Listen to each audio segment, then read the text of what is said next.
Hi, I'm Grace Kite. I'm the founder of Magic Numbers and Magic Works, and together we sell practical training and people-friendly analytics to help marketing people get growth. Many people get analytics, feel a bit overwhelmed by it, and sometimes end up feeling stupid because they've got people saying all these 5-syllable words and all these very clever concepts and things, and they just want to know how to do their marketing better. And we really like to do that rather than bamboozle anyone.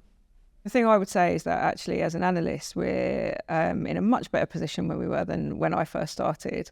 So I actually do remember getting data on dot matrix printers with the little holes along the side and then typing it into Excel version 1.0. That's my kind of early years. And, nowadays we're plugged into APIs and we're kind of passing data through pipes and being able to analyse it directly. And that's brilliant because, first of all, you get more data, you get better data, there's less chances of things going wrong and things being manually typed in wrong. So in many ways, we're in the abundance of data that we have now is brilliant for people like me.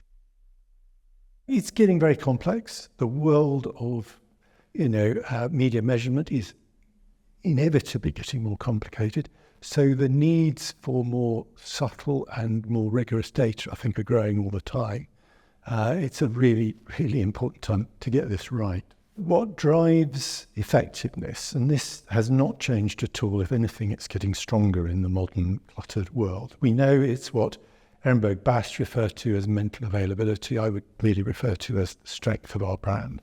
The extent to which our brand, comes to mind when we are buying that category.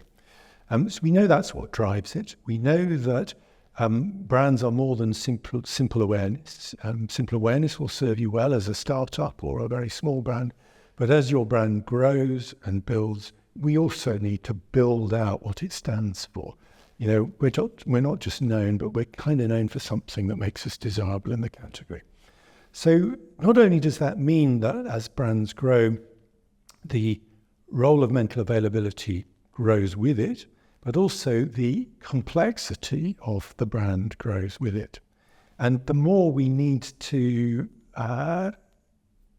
build that brand, the more dimensions, the more subtlety that we need to build in that brand, then the more we will need high attention media.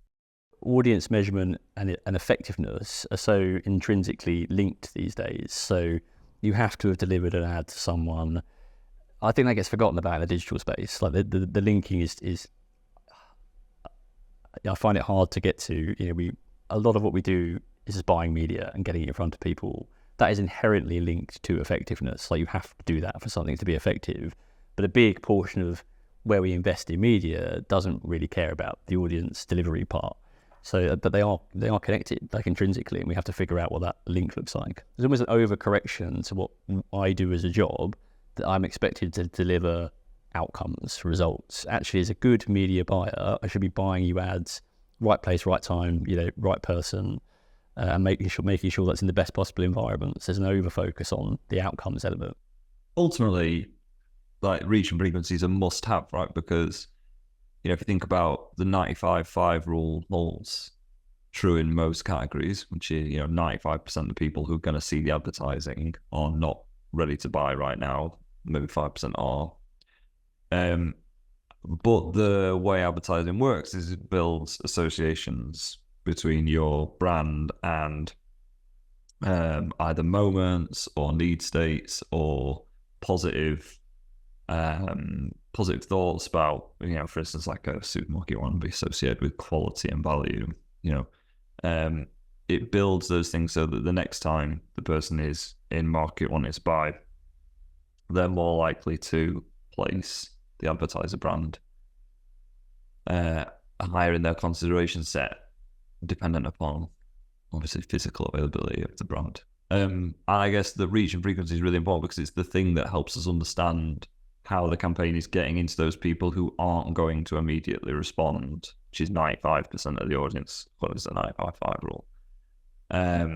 And really, there's nothing else that can replace that. So if you don't have those two things, it's very difficult to make lots of informed decisions about what to do. And the problem is that if you are not careful, and this does happen in every campaign in the current landscape, is because cross-channel frequency is very difficult to understand, and cross-channel reach is not necessarily particularly accurate, particularly when you're doing sort of digital activation through ID graphs. You can end up delivering a lot of your messaging into a small part of the audience at a very high frequency level, and that drags down effectiveness. I think the reach or frequency bit is more important than ever.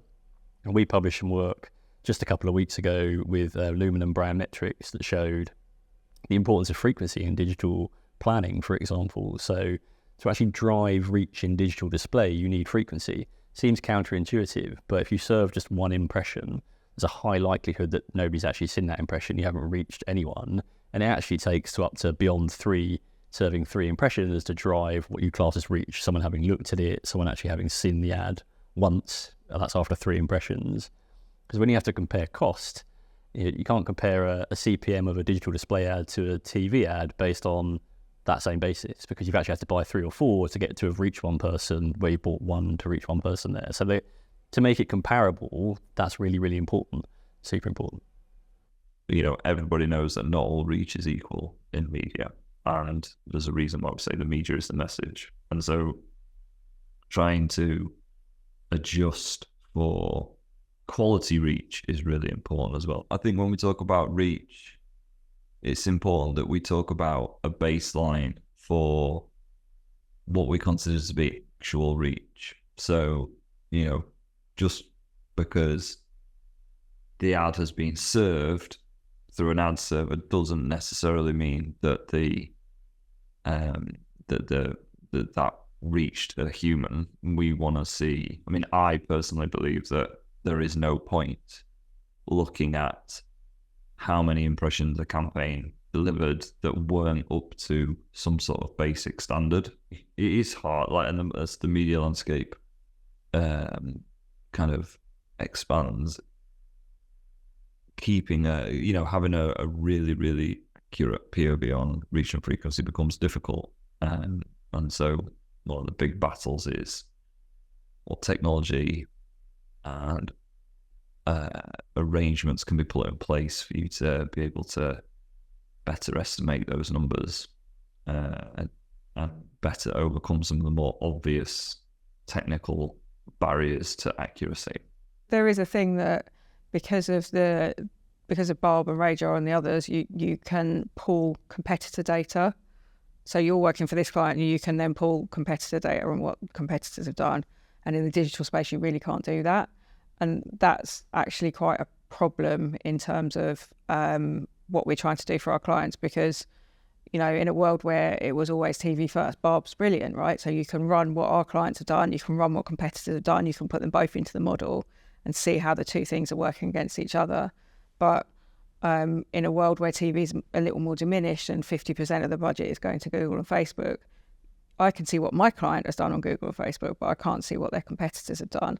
And that makes getting to good models more difficult. It's such a powerful thing, share of voice, isn't it? It actually, really does. It is really predictive, and it does work in data. And if you do buy excess share of voice, you do get growth, and that's a rule in marketing in a world where everything's very uncertain. Something that you can actually cling to as someone planning to grow a business, and actually not being able to plug part of the ecosystem into it it's a problem. It's a loss to us all.